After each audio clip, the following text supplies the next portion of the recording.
Mahal ko? Aray! Mahal ko! Higa ka. Pasyano! Pasyano! Aray! Magmadali ka. Tawagin mo ang kumadrona. Sige po, Tatang.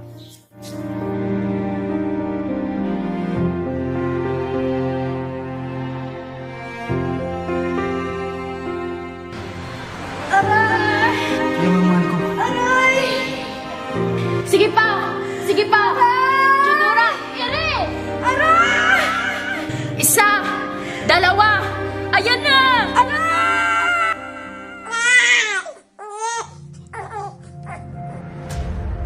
Isinilang ako sa Calamba, Laguna.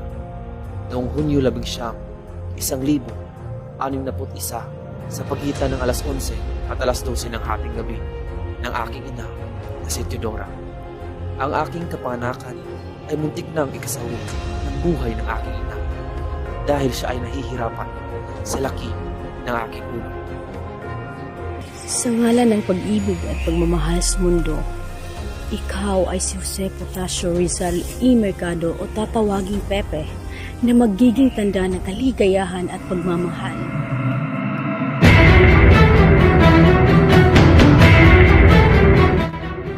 Sige anak, iyong basahin ang alpabetikong Tagalog.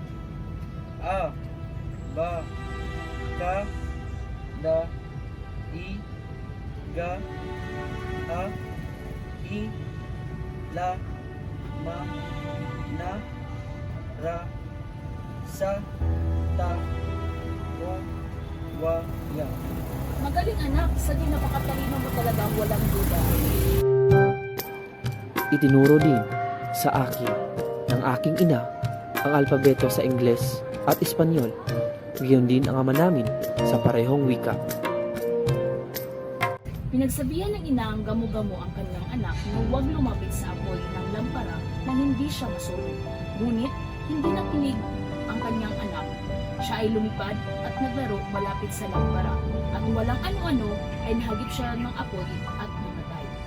Kung nakinig sana siya sa kanyang ina, hindi siya napahamak at namatay. Pepe, naintindihan mo ba ang kwento ng gamo-gamo? Ngunit ganun po. Oo, Pepe. Kaya hindi mo dapat tularan ang gamo-gamo sapagkat dapat tumayo siya sa lampara na hindi siya mapahamak. Ngunit ina, ako ay bata at matapang. Bakit ko po ba pipigilan ang aking sarili sa pag-abot ng aking nais? Kung gusto ko po bang makahanap ng kasagutan sa aking mga katanungan, kakailanganin ko rin po bang mamatay gaya ng mga batang gamo-gamo?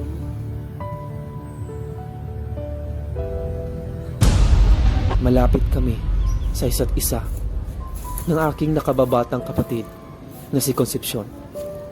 Sa lahat ng babae kong kapatid, pinakamamahal ko si Concha. Ngunit sa kasamaang palad, pumanaw siya sa murang edad na 3 taong gulang, sanhi ng isang sakit. Labis akong nalungkot sa kanyang pagkamatay. Iyon ang unang pagkakataon na lumuha ako dahil sa lungkot at pagmamahal. Kinakailangan na ng ating anak na pumasok at mag-aral sa paaralan.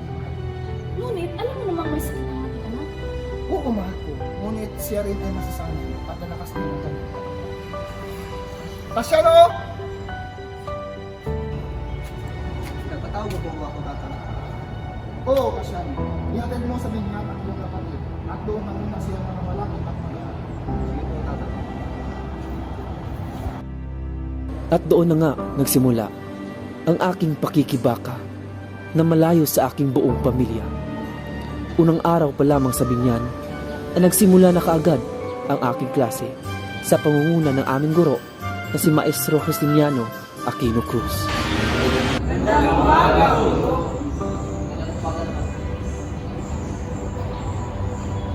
Jose, ano ka ba pagsalita ng Espanyol?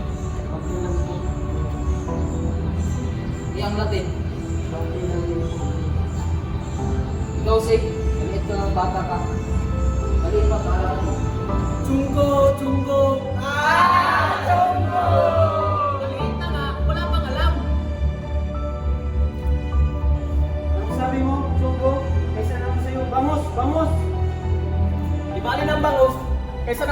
Anong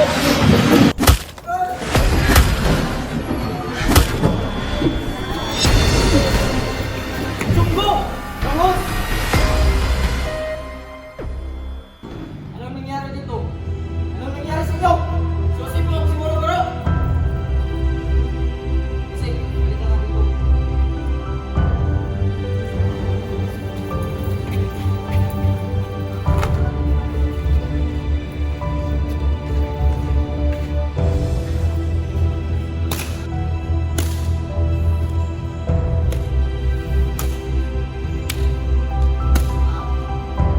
Sa binyan ay naranasan ko ang mga bagay na hindi ko sadyang nararanasan sa aming tahanan. Kabilang na doon ang pamamalo sa mga estudyanteng may kasalanan o may ginawang hindi tama. Bagamat halos araw-araw kinukutya ng aking mga kamag-aral at madalas na pinapalo ng aking guro, ay nagawa ko pang mag-aral at mangibabang sa lahat na mag-aaral sa binyan sa pang-akademiko. Sa murang edad ay nasaksihan ko na ang pagmamalupit at pang-aalipusta ng mga Kastila sa mga Pilipino, gaya na lamang ng pagbidan sa 3 paro na pinagbintangan sa kasalanang hindi naman nila ginawa.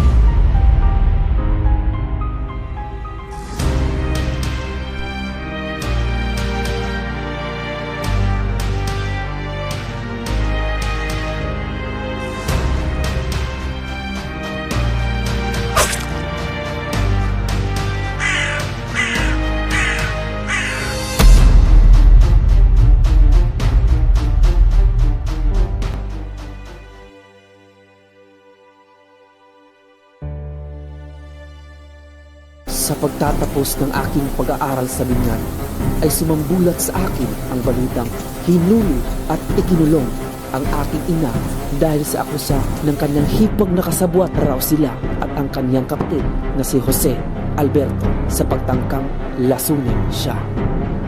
Simula noon, nawalan na ako ng tiwala sa pakikipagkaibigan.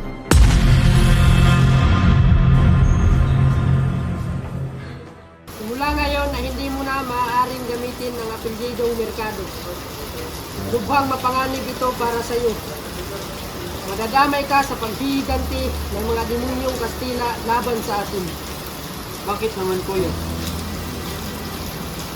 Pinag-iinitan ang ating pamilya dahil malapit daw tayo kay Pedro Burgos. At ang pagtanggi ni Ama, taasan ang buwis ay bibigyang kahulugan. Kaya ikaw, Pepe, mag-aral kang mabuti. At huwag mong ikahiya ang ating pamilya. Susunod, kuya. Ngunit, anong apelyido ang aking gagamitin? Isal na ang gamitin mo.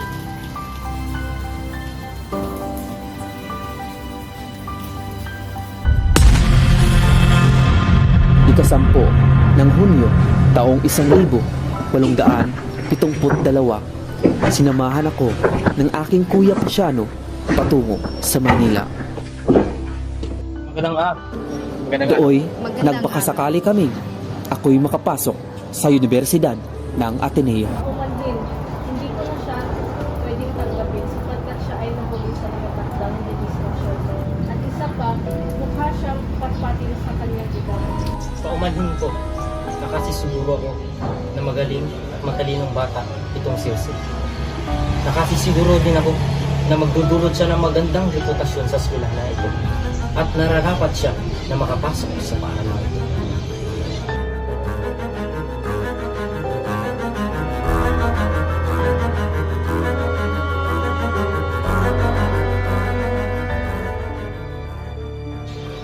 Maraming salamat po sa pagtulong sa aking pag-aaral.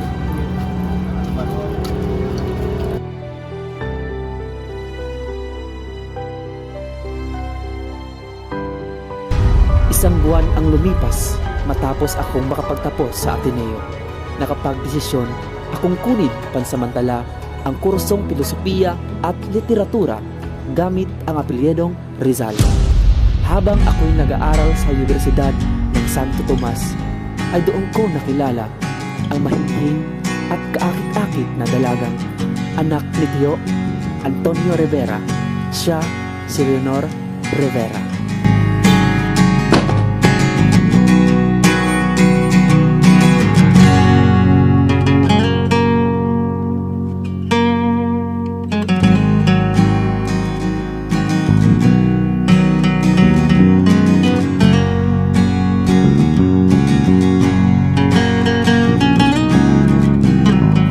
At doon nagsimula ang aming matamis na pag-iibigan.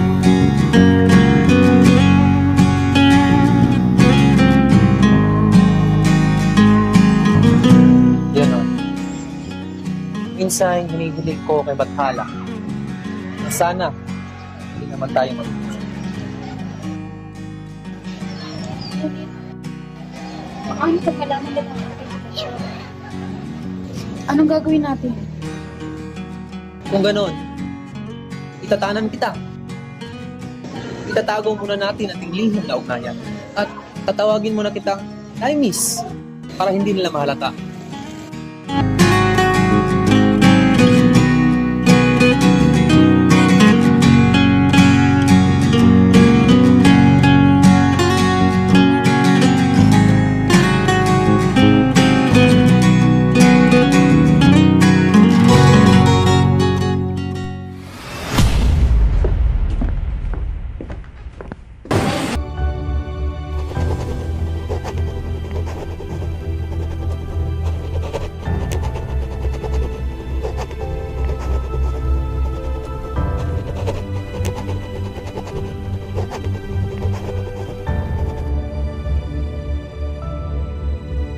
Ikaw ay hahatulan ng sentensyang kamatayan sa ika-30 ng Disyembre taong 1876 sa Bagong Bayan. Ikaw mo si Rizal ay babarilin ng 3 beses sa likod ng pulutong sa ganap na ika-7 ng umaga sa Bagong Bayan.